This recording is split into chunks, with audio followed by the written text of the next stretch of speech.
Alright, welcome back. It's part 2. And you know I like part 2. I'm always excited to come back and do another part 2 video on our series here. And you know I thoroughly enjoy this. This is really, I'm very happy to make videos for everyone, and it's really just so much fun for me actually to work from books and photographs, and it's more of a studio thing here. It's not like I'm outdoors really when I do these videos. So, and I'd rather work indoors most times, although it is great to work outside, except working outdoors sometimes can be really challenging with all the different, like, you know, wind kicking up and rain and drizzle, or if it's too cold, it's too hot, you know, it can be really, I'd probably do 75% of all my work in the studio, and then the other 25% I do try to get out and do some outdoor work. And I know there's some artists that just do nothing but outdoor work, and that's great too. But in any case, I love doing these videos, and so let's keep going here, part 2. So we're going to keep working on our quick study, still life study here. And we're working from a book, and it's a small section I have. I have a small mat taped on my book over the top of a watercolor study of flowers and still life by Charles Reed. And as you know, I often do study videos from the photographs in the books, so we're going to keep going here. I have my palette. Like, we want to always remember paper towels. We always want to, even if you think you don't need to clean up the palette a little bit, just do it. Just spritz some water on there. Try to do this often. I noticed when I first started painting a lot, I never made it a habit just to clean up the palette, because the colors keep mixing and mixing and getting like duller and duller and muddier on the palette. And even sometimes it doesn't look like it's getting too muddy, the colors, but sometimes they really do affect the beauty of the colors. So if you can just keep remembering to always, maybe every time you take a break, you just quick spritz the palette, wipe it down with some paper towel, and then we're ready to go again. We can always spritz the paint a little bit too if we need to. And we'll continue here, and I got fresh water. I put fresh water in the container. And I see some issues when I stopped the video. I saw some issues I had here in this. So what we'll try to do is we'll try to work through the rest of the painting, and then we'll try to correct some issues that we see that might not be looking exactly the way we want it. And if we can do that, we'll be even happier at the end result here of what our small study. But in any case, we're going pretty good here. We've got a lot of the major sections completed. So I think next I'll get a few more darks, and maybe I'll get that mineral violet and a little bit of burnt umber and mineral violet. I see a shadow type over here.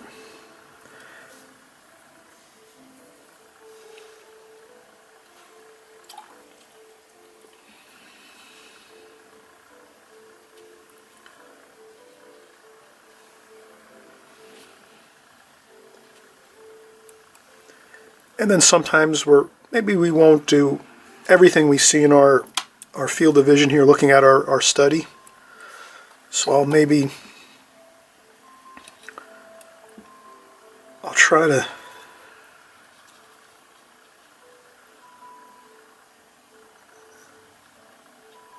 so here I'm using raw sienna, raw umber.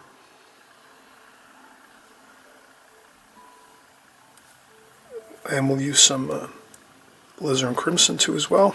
So I'm just going to try to block in some color here. And then that looks like cobalt blue.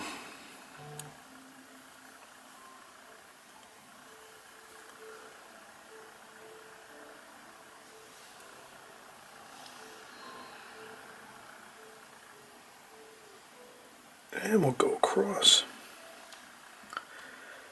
And then maybe some cadmium lemon yellow.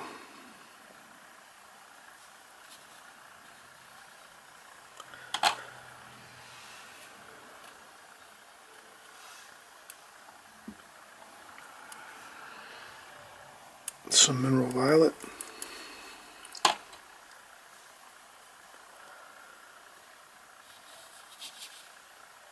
Then I'll rinse my brush and just go in with a damp brush.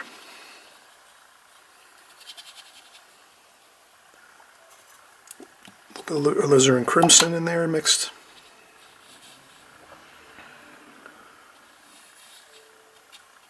So this is basically just a nice light wash in the background on this wall. So this is like a kitchen countertop. And then in the kitchen countertop, we have our still life objects. And then behind here it looks like a tile, maybe some tiles on a backsplash.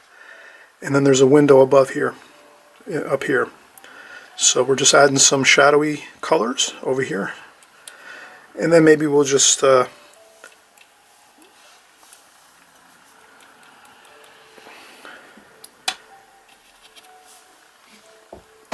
then let's try to stick close to the colors we see in the painting.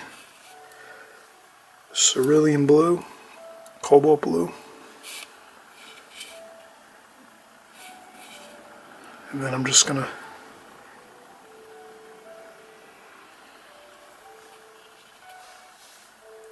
and then I'll add some cerulean there.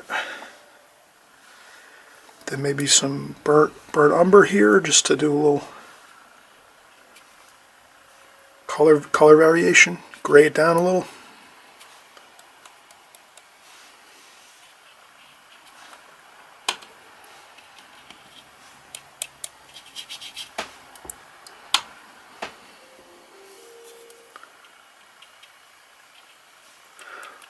Okay, so let's keep moving on here. This is the main section we're focusing on, and we'll go in and get some cadmium red, some alizarin crimson. We'll do the flowers up here.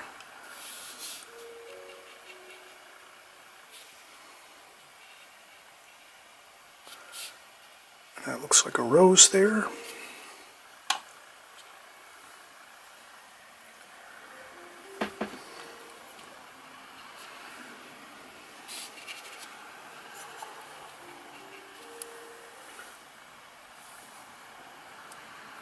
Maybe a little bit of cadmium orange.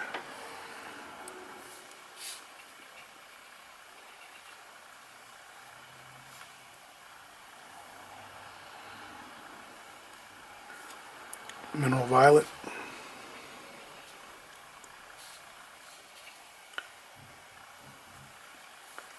And you can also sometimes feel free to change the colors around a little bit when you're working, like if you're working from a photograph or from a workbook. Always remember that you're the artist. You can change things around. You don't have to keep everything exact to what you see. You can add in creative ideas of your own. I think that's really good to do. Sometimes if you see things and you might want to add something in that's kind of creative.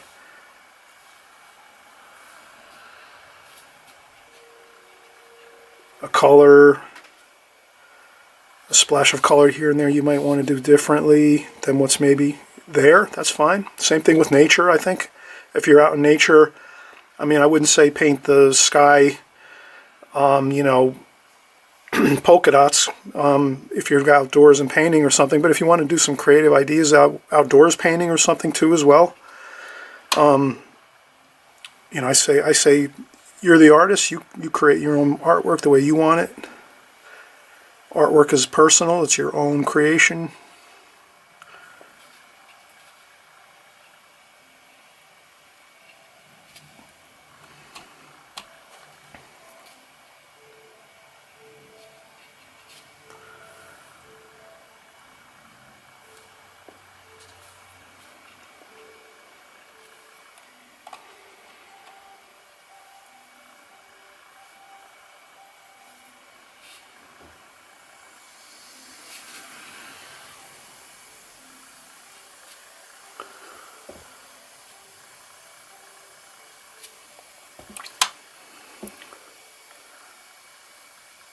And more mineral violet.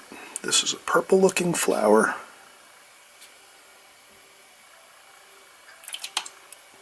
Maybe some alizarin crimson mixed in too.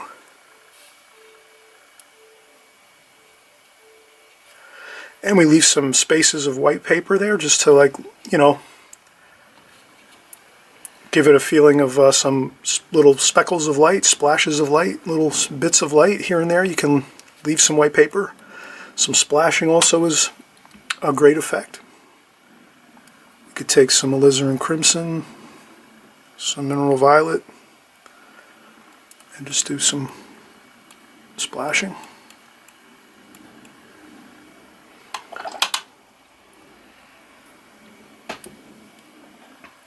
We could add a little bit of color.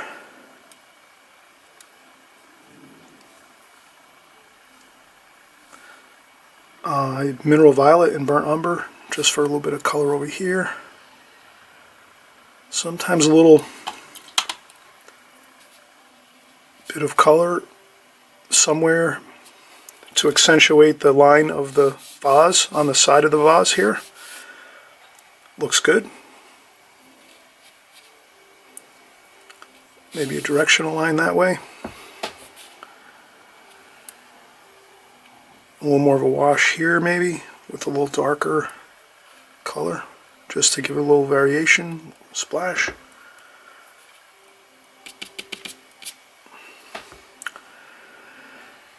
And maybe some more variation here, so let's add a little puddle of water color there. Here I noticed this is another thing you might notice sometimes. Some of my paintings, it's just like sort of a bad habit of adding or making a shadow look like an oval. That's really not good. I find that doesn't look very good at all. That looks like there's like a hole in the table and the orange is about ready to fall through. So I always try to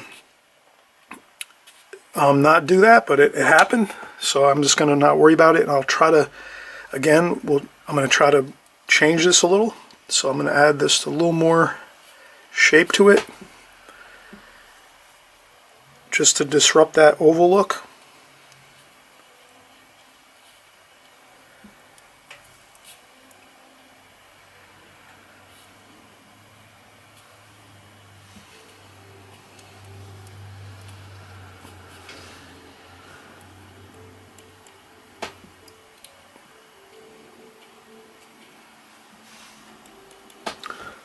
Alright, that works pretty good. It's got to be a little darker though, there. I want to try to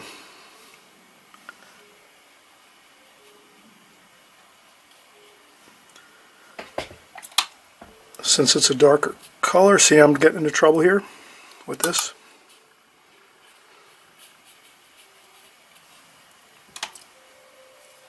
When in trouble, splash your way out of it.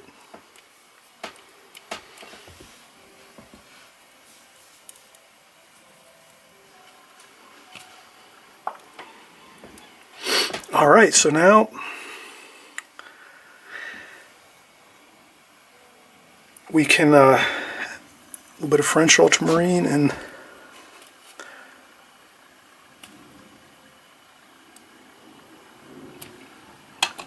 we'll get a better line underneath here.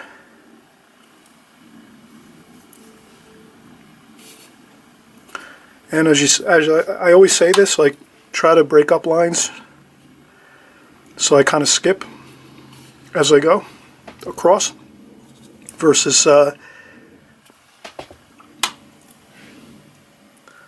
for the first wash that's fine, but then if we're going to go over and make some details here, let's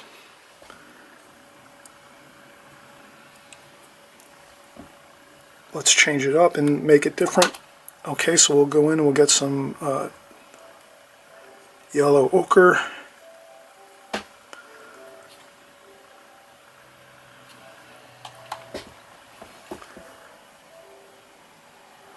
And then some yellow ochre mixed in with the cerulean blue to get a gray color maybe. And then we'll just go across like that.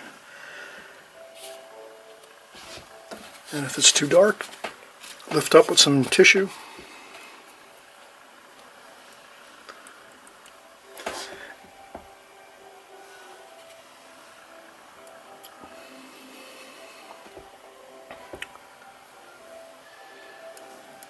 And then we can go across the top here with raw sienna,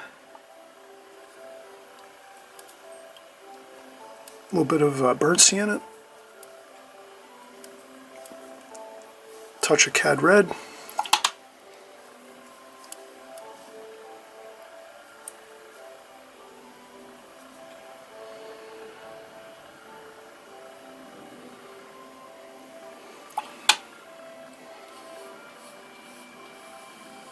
And then just a damp brush to soften it up. And then maybe we'll get some raw umber. So we'll take some raw umber in a drier spot of our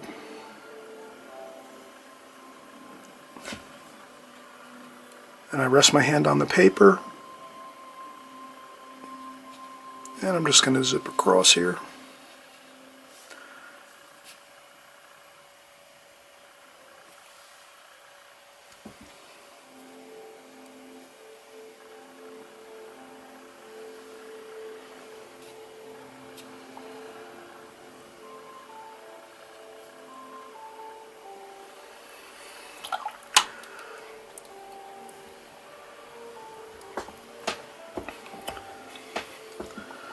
Alright, and then we can do a little more, maybe some sap green, olive green, burnt umber.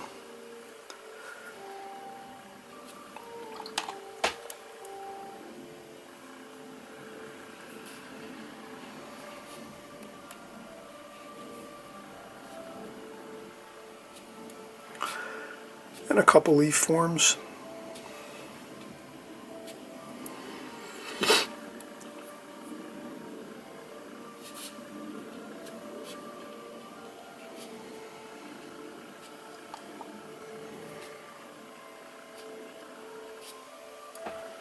And that should be fine. That looks good.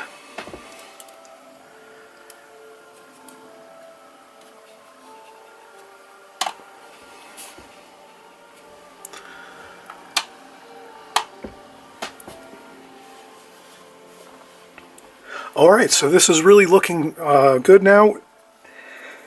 I mentioned before trying to fix a few issues I think I saw here. Maybe we'll do the final details. So we'll do some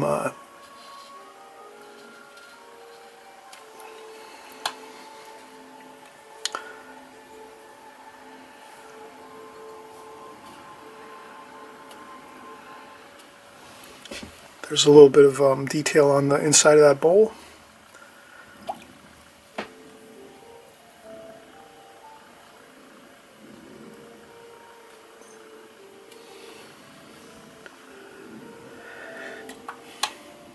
And then there's some detail on this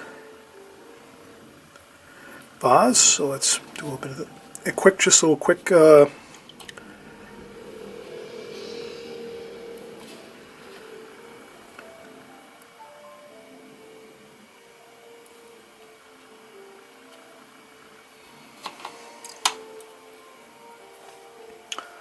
some cobalt blue maybe for this flower. And then another one over here.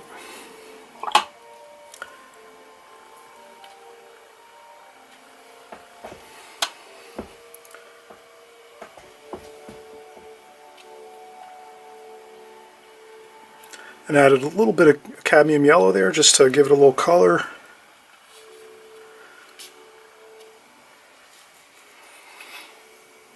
And some raw umber here, so we're just going to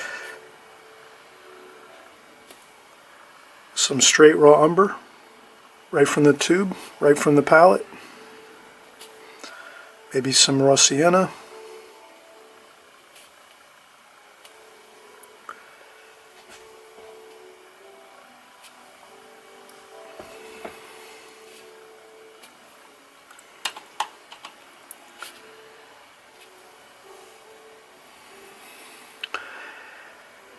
And this is looking good.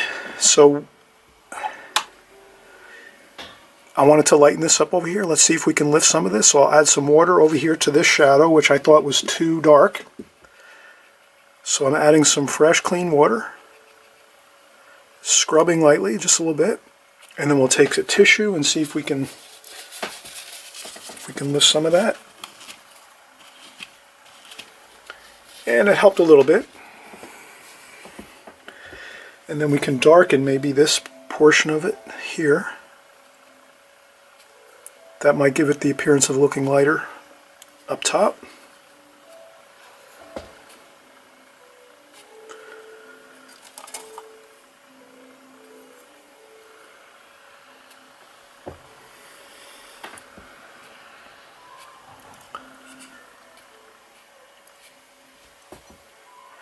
And let's add a shadow for this here. I noticed we need to do that. Some mineral violet.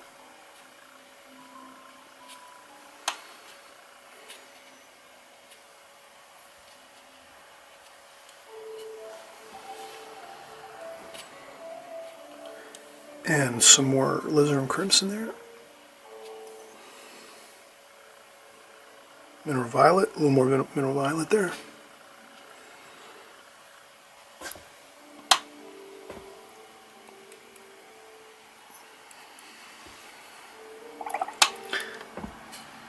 And we can maybe darken a few spots just to give a little more so it'd be cadmium orange and burnt sienna, and we can maybe add a little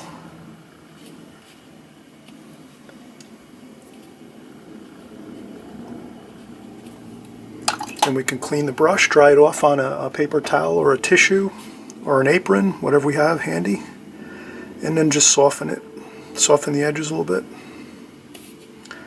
And before I softened this edge a little bit, where the highlight is,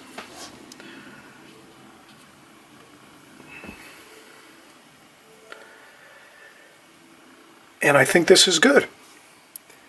Alright, I hope we had a lot of fun on this. This one is really a quick study on still life, and we zoomed in on a section of a larger composition from a Charles Reed Painting Flowers workbook. So we did some work here on making sure we got lots of fresh, clean color, good tonal value variations, darks, and then medium tones, making sure we have light effects on our still life. And we just basically had a good fun time here working on the fundamentals of watercolor. And please come back for another video next week. And hey, if you like this, please thumbs up. Subscribe if you're not subscribed. I make videos every week, once a week on the weekends. So each new week we create something new. We change topics, we change our painting styles sometimes. We do lots of different things. And you can go back, I have over 300 YouTube watercolor videos. So I have a library of videos, and you can go back, and each picture of my video is actually the painting that we're going to do. So whenever you want to change up and do something different, you can go back into my library of videos on my channel, Chris Petri, on YouTube. And if you go into my channel, you'll see, again, over 300 videos, all different types of topics. And again, whatever we're going to paint, that's the picture. 90% of the time, you'll see the photograph of what we're going to do on the main picture of the video itself. All right, come on back next week and we'll have more fun. We'll watercolor paint and have a great time. Bye-bye.